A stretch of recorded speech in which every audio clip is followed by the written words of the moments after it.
I came across an interesting story from the early 20th century the other day. There's a book published in 1903 by one Rupert Hughes, M.A., entitled The Musical Guide. Essentially, it's an encyclopedia which goes into detail about various terms used in early music, from instruments to people to just lists of musical terms. The book is incredibly uninteresting when you compare it to anything else, until you get to the last page.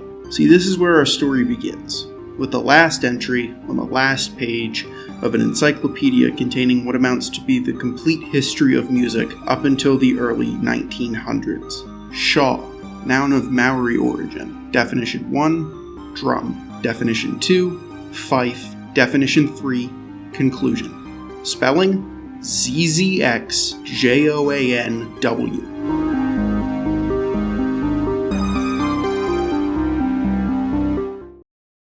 Let's talk quickly about the man behind this, Rupert Hughes. Hughes received 2 master's degrees of the arts, one of which from Yale in 1899. He moved to London in 1901 in order to be an editor for the Historian's History of the World, a 25-volume encyclopedia that detailed the entirety of known human history, published by Encyclopedia Britannica. He then returned back to the United States in order to serve as an editor for them between 1902 and 1905. It was during this period in his work where he published the aforementioned Musical Guide, where we find the root of the issue. Following its initial production, the Musical Guide was republished under many different names between 1912 and 1954, one of which being the Music Lover's Encyclopedia, which we'll get to why that specific version is important soon. This mass republishing led to the spread of this fictitious entry and subsequent acceptance of it by lexicologists. And there it lay dormant for years. Shaw was just a word people had heard about through one man's encyclopedia on the history of music, until it showed up again in 1957. Pause. If you like content like this, feel free to give this video a like and subscribe to the channel while you're at it.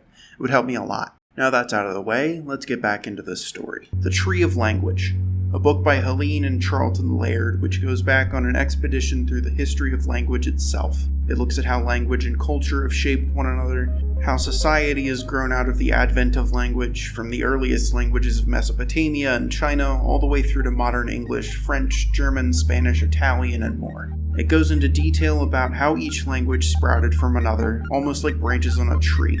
And what do we find at the very end? Shaw. We found this word in the Music Lover's Encyclopedia, compiled by Rupert Hughes. The definition says that it is pronounced shaw, and that it's a musical instrument used by the Maori people of New Zealand. Perhaps Mr. Hughes was having his little joke, since the word doesn't appear in any other dictionary we've consulted, but it does seem, with its 2 Z's, a nice last word for this book. So that's it. People, lexicologists especially, read this book and figured out that the only source of the word was from a single book from just after the turn of the century. It didn't appear in a single dictionary. Problem solved, right? 1965, Language on Vacation and Olio of Orthographical Oddities by Dmitri Borgmann. Borgmann was a German-American author who worked for the majority of his life with recreational linguistics, or the term he coined, logology. Logology, at its core, is any number of activities that include a variety of word games and wordplay. What better field of study to be on the lookout for words like shaw?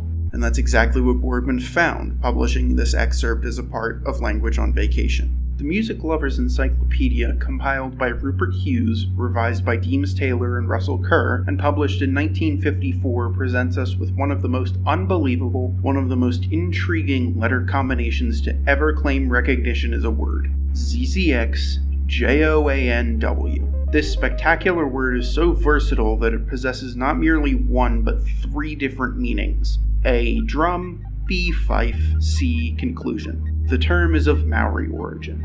We now have 2 different conflicting views on Shaw's existence, one of which acknowledges how it popped out of thin air and isn't recognized as a word by any other dictionary, and the other marvels at it.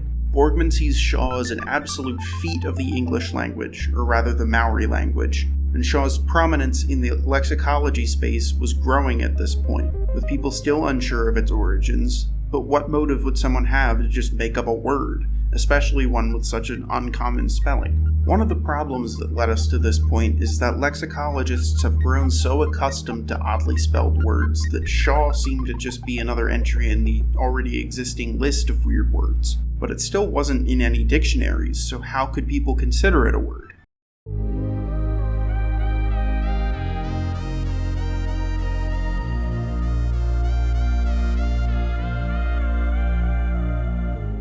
Mrs. Burns' Dictionary of Unusual, Obscure, and Preposterous Words, Josepha Heifetz, 1974. The first appearance of Shaw outside of an encyclopedia. Since its release, this odd dictionary has seen 80,000 sales. 80,000 people had seen Shaw in their dictionary as an official entry, except for one problem. While Mrs. Burns' dictionary recognized the word in its definition of a Maori drum, it proposed a different pronunciation, Zixjoan. Thousands of people had now seen this word with a more believable pronunciation. Zixjoan had been placed in front of so many people that now it had to be a word. But again, we run into another issue.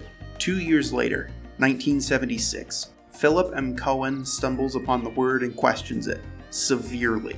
Cohen was one of the publishers for Wordways, a magazine which carried on the ideas of Borgmann and his logology. Except this time, Cohen was skeptical of such an eccentric word just appearing out of thin air. He does some research, he learns about the Maori language, and he publishes his findings.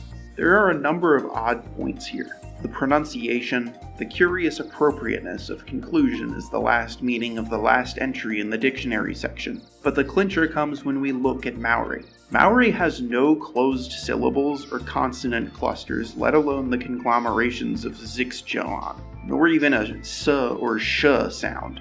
Surely that's it. Case closed, the Maori language doesn't even have consonant clusters like English does. One of the sounds that the word uses doesn't even exist in the language it claims to be derived from.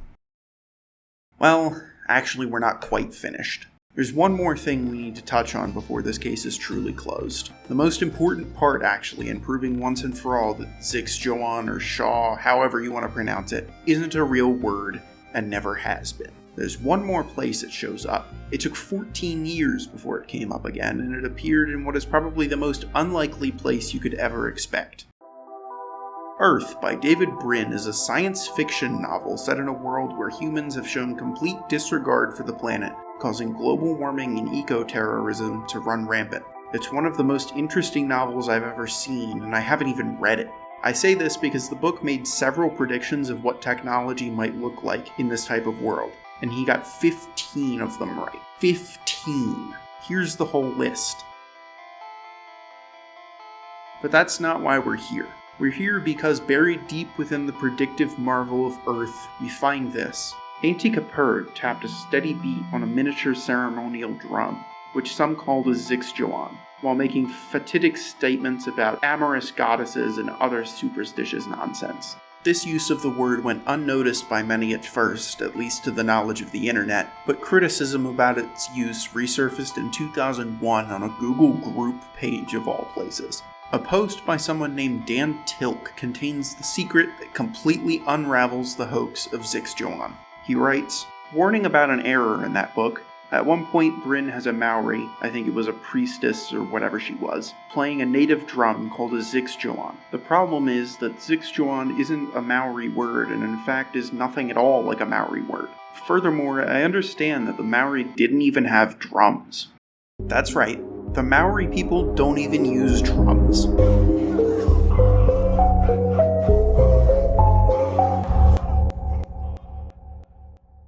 They are one of the only recorded instances of a Polynesian people who don't use drums in their music. According to the Maori official website of the New Zealand government, the Maoris had no drums but kept time by foot stamping and slapping the chest and thighs with the hands. Their musical instruments were all of the flute and trumpet variety. So there it is, a hoax, a fictitious final encyclopedia entry that fooled everyone for over 70 years. A prank pulled by a 20th century writer and editor making a joke about the conclusion of his book that led to acceptance of the word by lexicologists, until one man decided to do some research on the language that the entry supposedly came from, only to find out that the word literally could not exist. And to top it all off, the definition that was widely known for the word doesn't even work because the Maori people don't use drums. Seems like a perfect shot to me.